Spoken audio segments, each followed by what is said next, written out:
Hello दोस्तों, मेरा नाम नितिन है और मैं nightmare horror story YouTube channel पर आप सभी का स्वागत करता हूं। अगर आपको भूत प्रेत की डरावनी कहानियां सुनना अच्छा लगता है तो आप हमारे इस चैनल को सब्सक्राइब कर सकते हैं। अगर आपको वीडियो पसंद आए तो वीडियो को लाइक करके कमेंट में अपना ओपिनियन भी हमारे साथ शेयर कर सकते हैं। मैं हिंदुस्तान यूनिलीवर कंपनी में ऑपरेटर का काम करता हूं। मेरा घर कंपनी से 10 किलोमीटर की दूरी पर है। मेरे पास एक बाइक है जिससे मैं अपना घर से कंपनी और कंपनी से घर का सफ़र पूरा करता हूं। एक दिन मैं ऑफिस से अपने घर जा रहा था तो रास्ते में मुझे मेरे कॉलेज जिससे मैंने अपनी ग्रेजुएशन पूरी की थी, कॉलेज के बाहर एक लड़की दिखाई दी जो मुझे देखकर मुस्कुरा रही थी। मैं उसे टालते हुए अपने घर की ओर निकल पड़ा। दूसरे दिन फिर वही लड़की मुझे उसी जगह पर दिखाई दी। वो भी मुस्कुरा रही थी और मैं भी मुस्कुराता हुआ निकल पड़ा। मुझे उसकी प्यारी सी मुस्कान से प्यार हो गया था, लेकिन कभी रुकने की कोशिश नहीं की। वो लड़की कई दिनों तक मुझे दिखी और एक दिन वो मुझे वहाँ नहीं दिखाई दी। मैं बेचैन हो गया था, लेकिन मैं उसके बारे में कुछ नहीं जानता था और ना कभी बात की थी,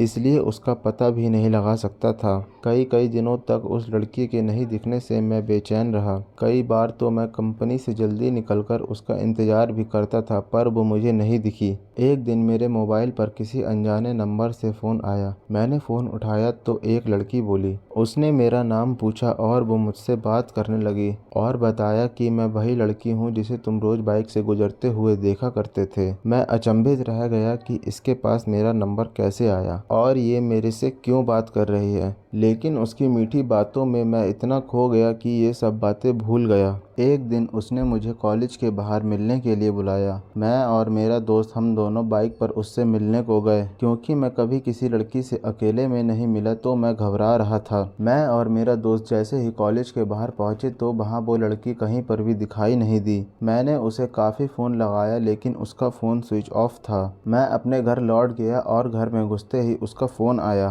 तो मैंने गुस्से में कहा कि हम वहाँ आपका इंतज़ार कर रहे थे, आप वहाँ क्यों नहीं आई। तो उसने कहा कि तुम अपने दोस्त को साथ लेकर क्यों आए थे, मुझसे अकेले मिलने आना। मैंने कहा ठीक है। अगले दिन सुबह सुबह मैंने उसको फ़ोन लगाया, लेकिन उसकी मम्मी ने फ़ोन उठा लिया। मैं एक बार तो डर गया, लेकिन कॉलेज के प्रोजेक्ट का बहाना कर उससे बात कराने को उसकी मम्मी से कहा। उसकी मम्मी ने कहा पागल हो गए हो क्या, प्रिया को मरे तो 3 महीने हो चुके हैं। मैं हक्का बक्का रह गया और मेरे हाथ से मोबाइल छूट गया और मैं बुरी तरह कांपने लगा। मैंने सोचा जिस लड़की को मैं देख रहा था और जिससे बात कर रहा था वो एक आत्मा थी। मुझे फिर भी विश्वास नहीं आया। मैंने अगले दिन फिर प्रिया की मम्मी को फ़ोन लगाकर सारी घटना सुनाई तो उन्होंने कहा मेरी बात पर यकीन ना हो तो मेरे घर आकर देख लो। मैं प्रिया के घर गया तो प्रिया की फ़ोटो पर माला लगी थी। उसकी माँ ये घटना सुनकर भावुक हो गई, लेकिन उसी दिन मैंने वो सिम निकालकर फेंक दी और एक नया सिम ले लिया और फिर कभी फ़ोन नहीं आया।